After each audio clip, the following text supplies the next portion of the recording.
Olá, boa noite na paz do Senhor a todos os nossos amigos, nossos irmãos. Que bom ter você. Maravilha, nós podemos estar conectados nesse momento. A internet não está muito legal, mas vamos, na graça do Senhor, fazer mais uma live, tendo você como meu convidado especial. Como foi seu dia hoje? Como está sendo o seu dia hoje? Abençoado? Tranquilo? Correria? Calma? Sossego? Junto com a família? Viajando? Fazendo negócio? Descansando? Trabalhando? É assim a vida da gente, não é? É um corre-corre, sempre falta tempo. A gente está sempre correndo atrás do tempo. Que bom se a gente pudesse controlar o tempo, pausar o tempo, mas não se pode guardar o tempo, não se pode colocar num cofre e depois usar quando quiser, não. Tem que agir, tem que usar bem o tempo que Deus nos deu a cada momento, cada hora, cada minuto. Nós estamos numa caminhada, nós estamos, vez ou outra, estamos mais ansioso, menos ansioso, mais, lutando mais, um pouco mais devagar, mas nós estamos indo até o dia que o Senhor determinou que nós estivéssemos aqui nesse mundo. Não sei quem é você, pode estar me assistindo longe, tem alguns já estão me vendo, inclusive tem meu sobrinho, Amarildo, e a sua esposa Romilda Espanhol. Faz muito tempo que a gente não conversa, que a gente não se comunica, mas o meu amor é grande por vocês. Vocês estão sempre nas nossas orações. Essa web rádio foi um projeto que Deus colocou no nosso coração, aqui da cidade de Joinville. Eu sou o pastor Carlos. É uma satisfação muito grande estar me comunicando com você nesse momento.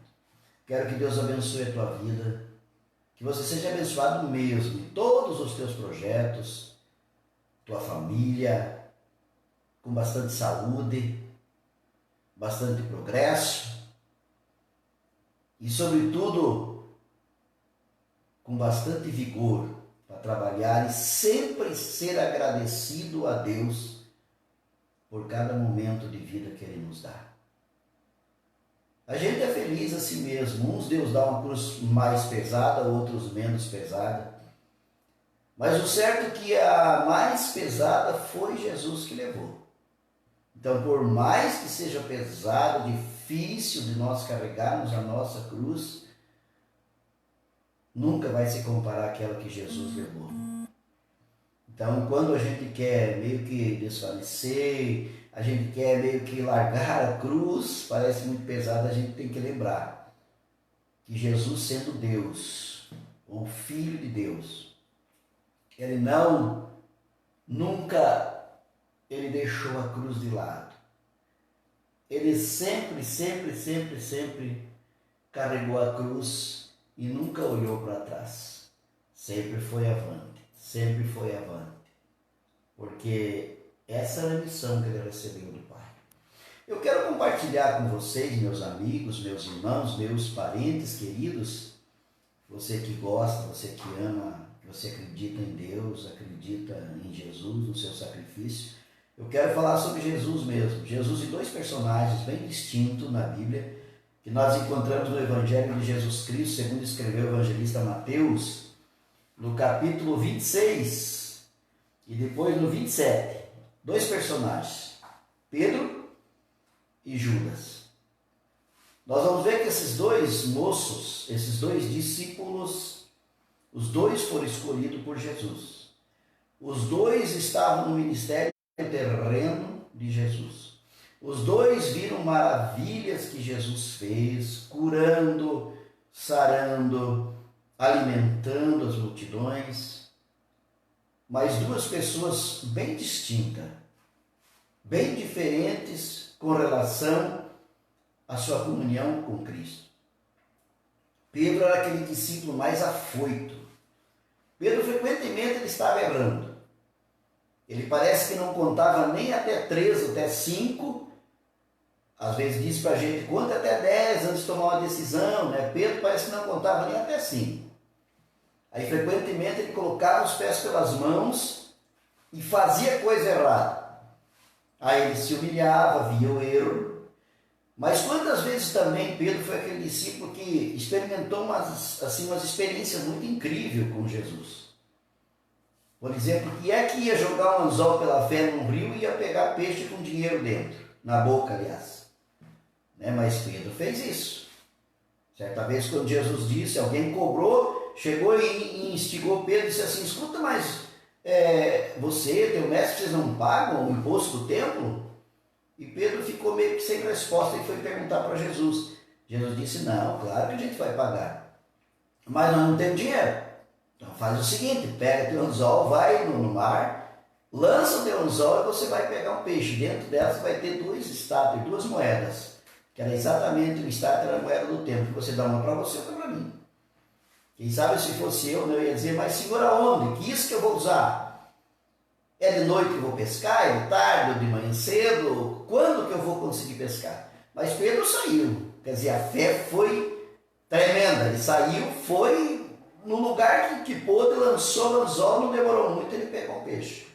E esse peixe estava com aquele dinheiro, aquelas moedas na sua boca. Ele tirou e foi e pagou o imposto. Ali já dá para perceber que Pedro já tinha um grande testemunho de fé.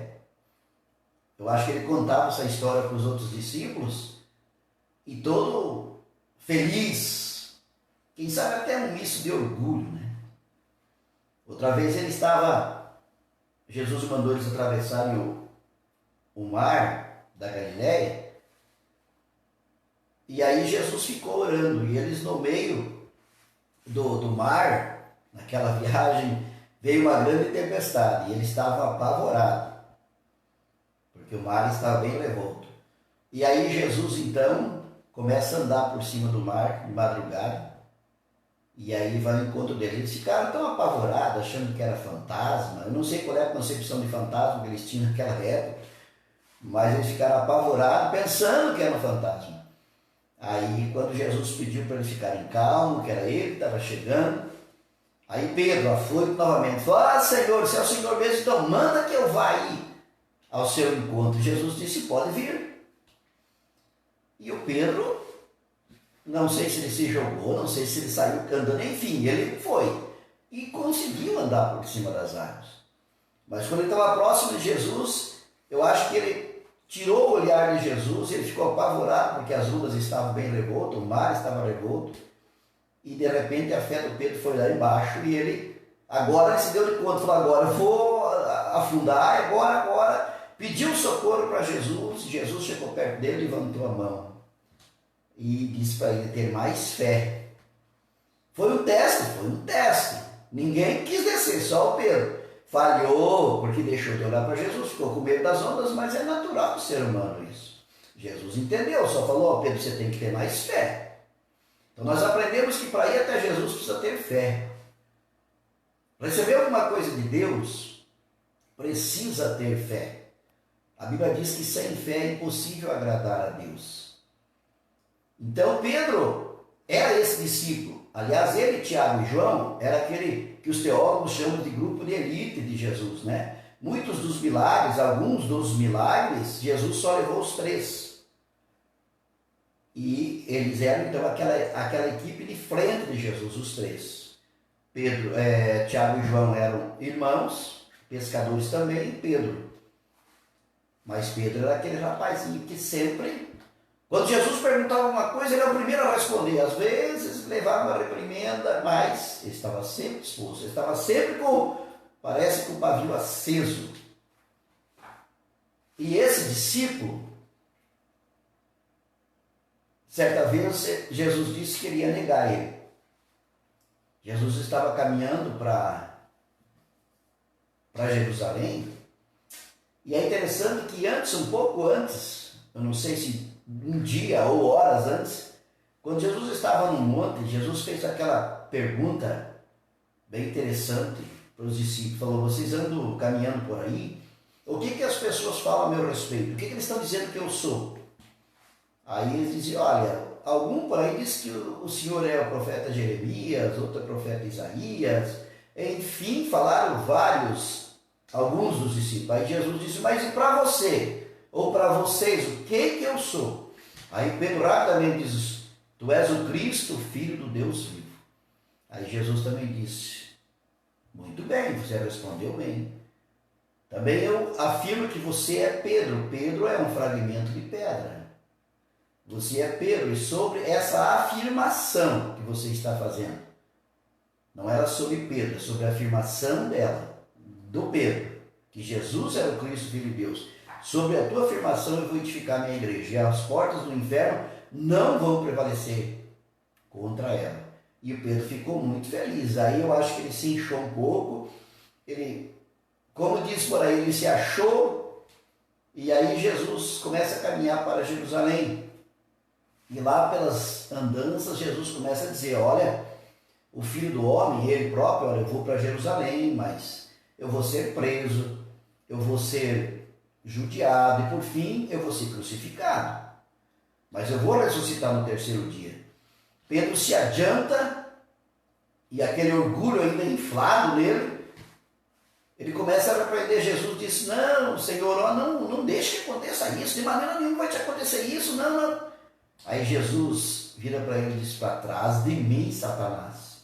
Quer dizer, o Pedro, que pouco tempo antes trouxe aquela mensagem profética e tão linda a respeito de Jesus, agora estava inflado de orgulho e querendo que Jesus não fosse à cruz, mas era o Satanás que estava na mente dele para que Jesus não fosse à cruz e a obra redentora não tivesse acontecido. Aí Jesus, já entendendo, já disse.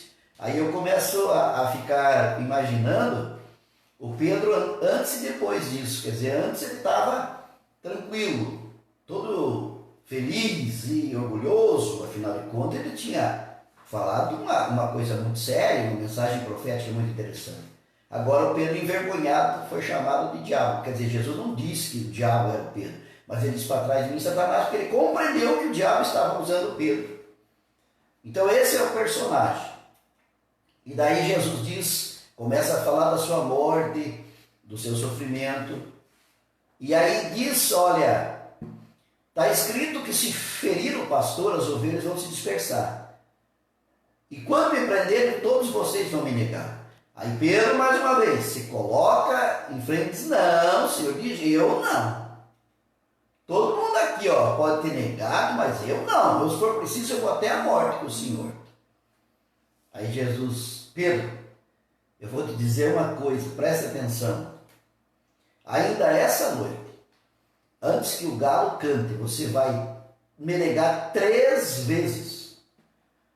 Foi um choque. Pedro disse: não, mas de jeito nenhum, não vou mesmo. E aí acontece, quando Jesus é preso, todo mundo deixa. Pedro, ainda numa tentativa, a última tentativa, arranca da espada e tenta fazer justiça com as próprias mãos e corta a orelha do servo do sumo sacerdote, um homem, um cidadão, um soldado chamado Malco. Aí Jesus calmamente diz: Pedro, guarda a tua espada. Com a espada, quem fere com a espada vai ser ferido com a espada. Pegou a orelha, colocou de volta no lugar e sarou imediatamente. E mesmo nesse milagre extraordinário, a soldadesca não adiantou, não mudou, prenderam Jesus. Jesus disse: ó Pedro, tudo isso está acontecendo porque tem que ser assim. Eu vim para isso. Se eu quisesse, eu peço aí 12 legiões de anjos para o meu pai, que era 72 mil anjos. E eles me livram, mas não é assim. Tem que se cumprir a Escritura. E aí, ato contínuo, eles prendem Jesus e Pedro vai se esquivando para ver o que vai acontecer. E aí, quando Jesus entra na casa do sumo sacerdote para ser condenado naquele episódio tão triste, lamentável, impróprio, uma coisa mais impura, porque eles não deveriam, a lei dos judeus, dos próprios judeus, dizia que não podia julgar ninguém à noite, eles usaram falso testemunho, mas enfim, a Bíblia disse que ia acontecer assim. E Pedro não quis entrar, ficou lá fora se esquentando, estava frio. E ele estava ali no meio daquelas pessoas meio que camuflado, pensando que estava camuflado. Aí chega alguém e reconhece, diz, rapaz, você estava junto com o Nazareno ali. Ele diz, não, eu não conheço esse homem. Uma vez. Aí passa um pouquinho de tempo, vem uma criada e diz, você estava sim, você estava junto. Você é um deles. Ele novamente diz, de jeito nenhum, nem conheço esse homem. Aí por último chega novamente um soldado e diz, olha, o teu jeito te condena. O teu jeito está te apontando, te acusando. Você é um deles, você estava junto com o Nazareno. E ele, até com impropérios, não sei se ele diz, olha, não quero saber, não sou amigo desse homem maldito. Enfim, ele lança alguma coisa, agora pela última vez, com umas palavras pesadas. E aí o galo canta. Quando cantou o galo naquela madrugada, Pedro se lembrou que horas antes Jesus disse, Pedro, antes que o galo cante, você vai me negar 3 vezes. Aí o Pedro sai envergonhado dali e foi chorar copiosamente, amargamente, e pediu perdão dos seus pecados ou da sua traição, da sua falsidade para com Jesus naquele momento. Então ele ficou compungido, constrangido, saiu chorar. Então ele teve aquele arrependimento. Ele negou, ele pecou, ele falou que não conhecia Jesus 3 vezes. Mas ele, quando viu que Jesus falou, ele se arrependeu. Se arrependeu e foi chorar e saiu dali arrependido. O outro personagem, Judas, que está no capítulo 27 também de Mateus, no primeiro versículo a seguir, ele também foi um discípulo escolhido. Ele também participou dos milagres, ele viu Jesus multiplicar pães, viu Jesus acalmar a tempestade, viu Jesus curar paralítico, cego, coxo, enfim, ele viu tudo isso. Mas nada disso fez com que Judas mudasse o seu pensamento, mudasse o seu caráter. Judas estava junto, não era escolhido para trair Jesus. Muitos tentam colocar essa ideia que Judas foi um que foi escolhido para trair Jesus. Nesse caso, ele não poderia ser condenado. Ele seria um instrumento para isso, mas não. Ele fez isso e nunca se converteu, e ele teve oportunidade, teve as mesmas oportunidades que os outros 11 tiveram. Nunca Jesus vedou de Pedro nada. Olha, eu vou alimentar a multidão, mas não, aliás, para Judas, não fale nada para Judas. Olha, eu vou ali curar aquele paralítico, aquele coxo, mas veja se o Judas está perto. Não. E Jesus ainda dá o cargo de tesoureiro àqueles que arrecadavam as ofertas, porque os discípulos precisavam comer na andança, Jesus também. E Jesus, muitas pessoas, muito daqueles sitiantes, muitos daqueles agricultores davam oferta para Jesus e seus discípulos comerem. E Judas participava disso também. Mas aí Jesus, eu penso que sabendo e conhecendo o caráter do Judas, colocou justamente ele como tesoureiro. Quem sabe pensando, eu acho que ele vai mudar. Eu vou dar oportunidade para ele mudar. Mas não adiantou. Ele tinha na sua mente o egoísmo, a avareza. O ídolo dele principal era o dinheiro. Ele não importava a forma, e João lá no seu evangelho chama ele de ladrão. Diz que tudo que colocava ali naquela bolsa, enfim, naquele utensílio para arrecadar as ofertas, Judas tirava tudo. E interessante que Jesus nunca apontou o dedo para Judas e falou, rapaz, você está roubando. Ele estava vendo. Ele sabia o que Judas fazia. Mas ele sempre estava experimentando e fazendo aquele contraste, dizendo, bom, Judas está roubando, Judas tem um péssimo caráter, mas ele está andando junto comigo. Ele está vendo o meu caráter, ele está vendo o que eu estou ensinando para os outros discípulos e o Judas pode ainda melhorar, enfim, tirar esse caráter tão ímpio, tão terrível da sua vida e pode mudar. Interessante que Jesus aposta em todo mundo, né? Apostou em mim, aposta em você, apostou em você, porque o nosso espírito, nossa alma é igual de todo mundo. Jesus morreu por todo mundo, inclusive pelo próprio Judas. Jesus ia morrer por ele. Mas o que ele faz?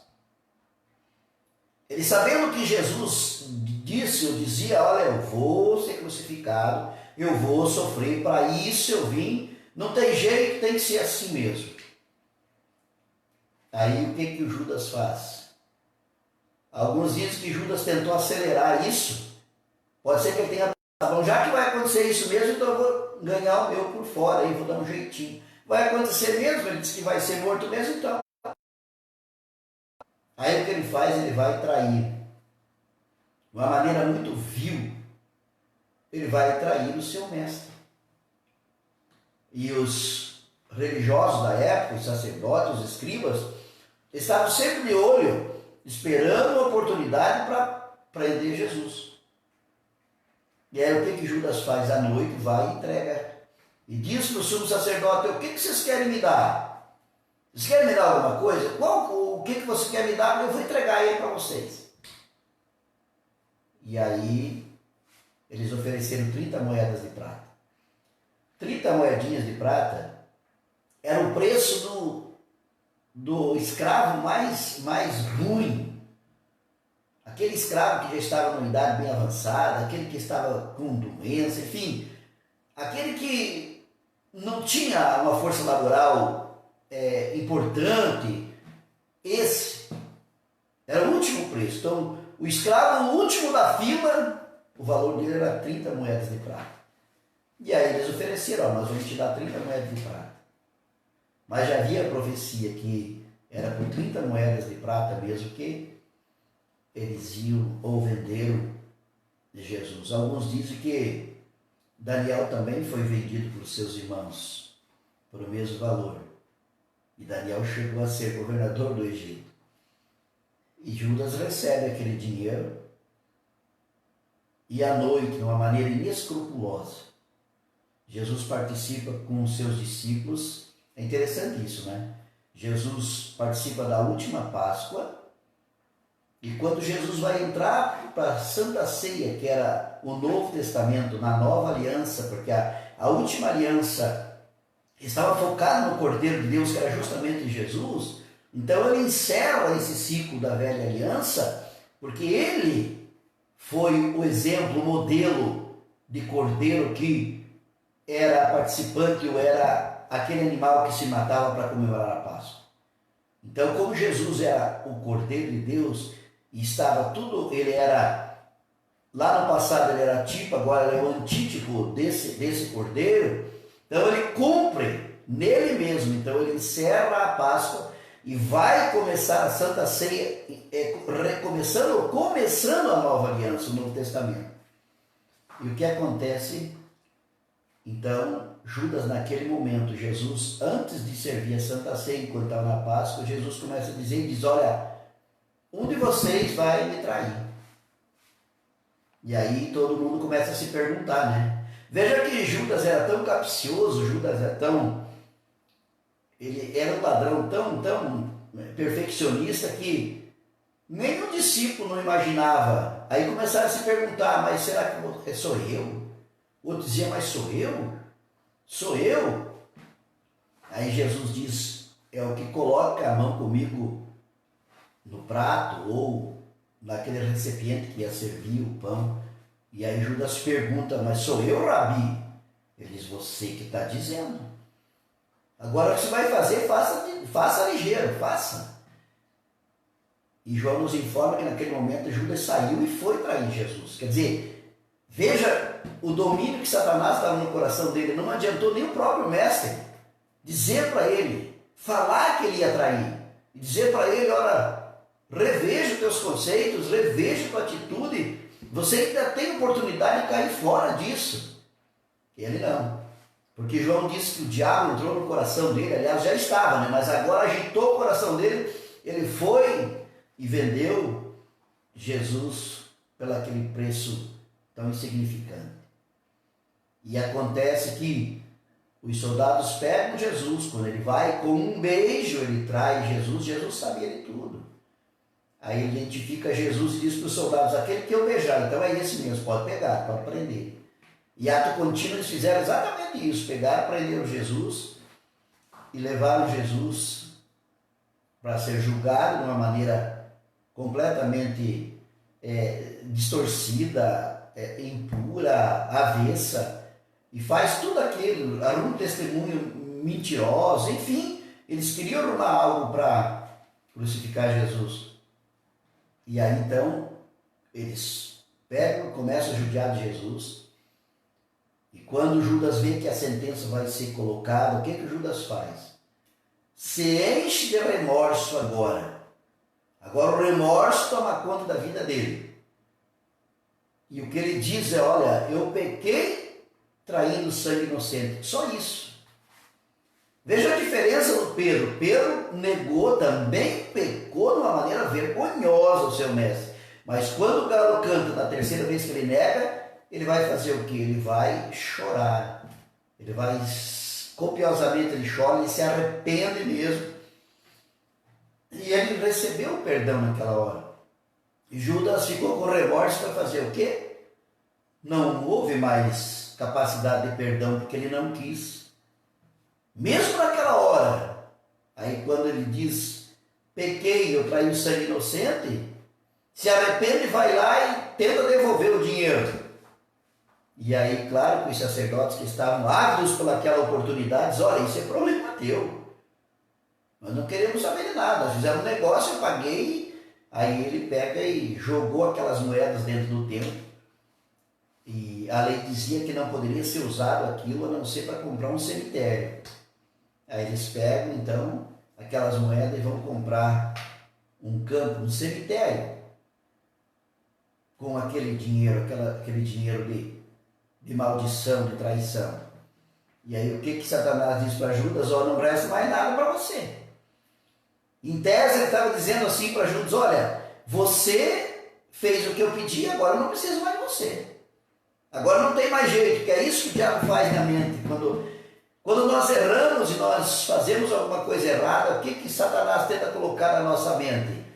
Não, você não tem mais jeito, você acabou, agora você não tem mais chance, agora você está condenado.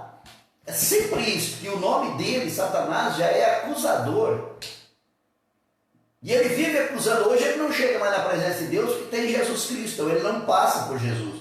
Mas antigamente, você vê no livro de Jó, ele ia até lá e acusava, ele acusou Jó. Disse assim, Jó só está te obedecendo porque você está enchendo ele de bens, ele está rico, está tranquilo, saudável, a família está tudo 10. Então por que ele vai desobedecer? E nós sabemos o que vai acontecer com a história de Jó. E agora Judas não tem mais saída. E o diabo disse, só resta uma coisa para você, agora se enforque. E ele foi fazer isso.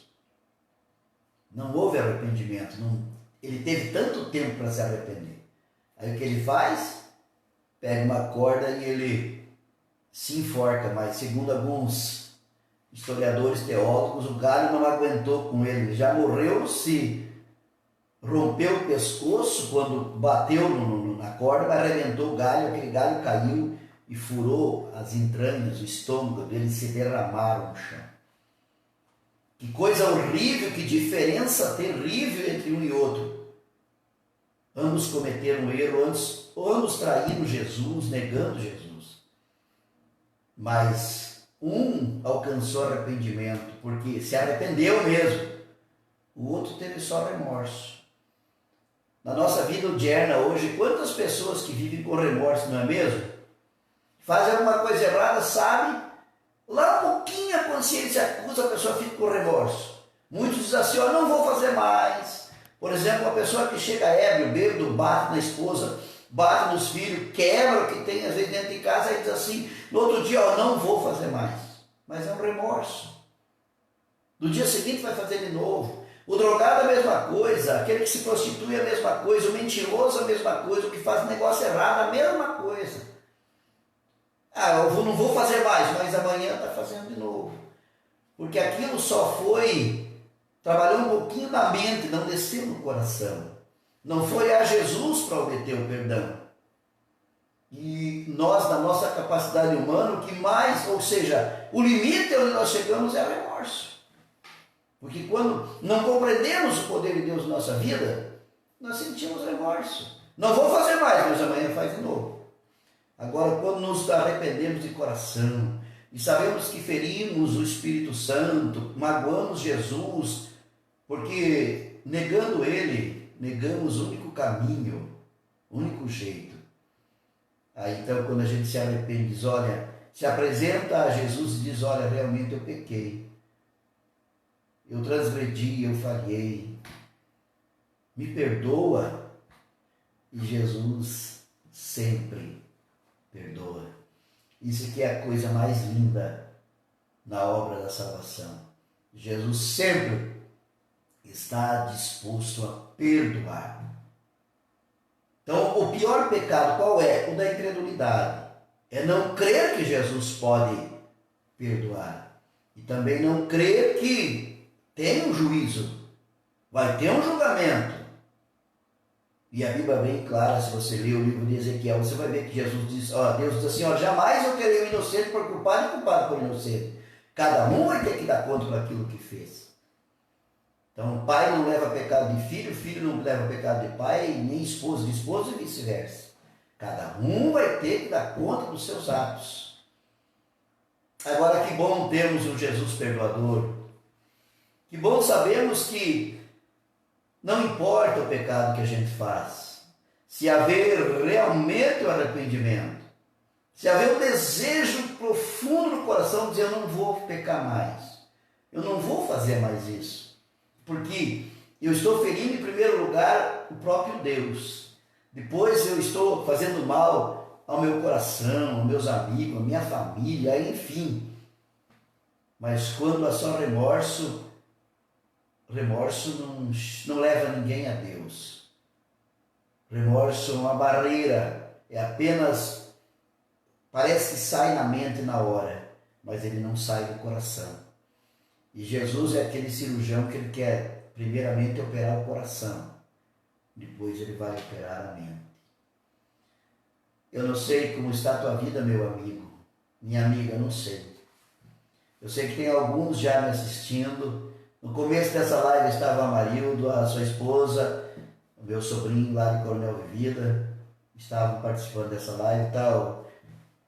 A Sueli, meu genro, Rubinei, de Ponta Grossa. Deus em Cristo abençoe vocês. Mais alguns irmãos, Mara Silva, Terezinha Amaral, e mais algumas pessoas estão nos acompanhando nessa live. Então você é um escolhido por Deus. Jesus te ama. Jesus tem um projeto na tua vida. Depende só de você. Ele está batendo no seu coração 24 horas por dia. Você precisa ouvir, parar e escutar. Entre tantos sons que a gente escuta, escute o teu coração. Pense na palavra de Deus, pense no Jesus que morreu pela tua vida, para que você não seja condenado. Você não precisa ser condenado. Só se você quiser se autocondenar e descrer na palavra de Deus. Mas se você crer, Jesus perdoa todos os teus pecados, não vai, ele mesmo diz, eu vou lançar no mar do esquecimento. E se nem Deus não lembra, ninguém pode colocar o dedo na sua ferida ou no seu rosto e te acusar de nada. Ele perdoa. E o perdão dele é real. Não é aquele que perdoa agora e amanhã está relembrando e jogando no nosso rosto de novo. Ele perdoa e esquece. E ele escreve o teu nome no livro da vida e você passa a ser realmente filho de Deus. E Paulo escreve em Romanos, nós vamos ser herdeiro de Deus e co-herdeiro de Cristo. Eu quero orar por você. Quero orar pela tua família. Quero orar pela tua empresa. Quero orar pelos teus sonhos. Orando pelo nosso país, que está a situação meio complicadinha, como o mundo todo cai desse vírus, né? Mas nós vamos vencendo em nome de Jesus. Porque esse vírus, pior que seja, quem fez ele foi Deus. Não para ele ser esse mal, porque o vírus só passou a atacar dessa maneira por causa do pecado. Mas ele foi o ser que Deus criou no princípio. E tenho certeza que não criou para o mal. E essa pandemia é uma vontade apenas permissiva de Deus. Para Deus, até com isso, ver quem está querendo se voltar para Ele, quem realmente acredita nele. Eu vou orar, e se você quiser curvar a tua cabeça comigo, elevar o teu pensamento a Deus, eu quero abençoar a tua vida, em nome de Jesus. Meu Deus e meu Pai, no santo nome de Jesus, esse Senhor maravilhoso que eu acabei de falar, de pregar, usando essas duas personagens, o arrependimento verdadeiro e aquele que teve apenas remorso. Senhor, se porventura alguém estiver me ouvindo, assistindo e precisa desse renovo, precisa desse perdão, precisa sair dessas algemas chamado remorso, eu peço que o Senhor liberte. Eu peço que o Senhor traga nessa vida a verdadeira libertação e o perdão dos seus pecados. Traga paz para esse lar, comunhão para essa família. Abençoe o negócio desse empresário, abençoa a vida, Senhor, de cada um que estão andando por esse país, trabalhando, viajando, na família, enfim. Abençoa a nossa pátria brasileira, o presidente e todo o seu ministério. E nos ajuda a continuar nessa caminhada. É o meu pedido. E abençoe a todos. Se porventura alguém estiver enfermo, estiver me assistindo, Tu és o Deus que tem todo o poder sobre todas as enfermidades. Restaura essa vida cura para a honra e para a glória do Teu santo nome. Muito obrigado, Jesus, por essa oportunidade. E até a próxima, se o Senhor não voltar e se o Senhor nos permitir. Em nome de Jesus. Amém. Meus amigos, meus irmãos, em Cristo Jesus, foi um prazer estarmos juntos. E se eu não for viajar no domingo, se não esfriar muito, se eu não for viajar, nós vamos estar novamente juntos. Se não, na outra próxima quarta-feira estaremos juntos nessa live. Estamos ainda testando o nosso web rádio, mas está maravilhosamente funcionando bem. 24 horas, nós temos uma playlist de hinos maravilhosos que edificam a tua alma, edificam o teu coração. Deus em Cristo te abençoe, seja feliz, te dê uma noite de paz e a continuação da sua vida, no santo nome de Jesus. Amém. Deus abençoe.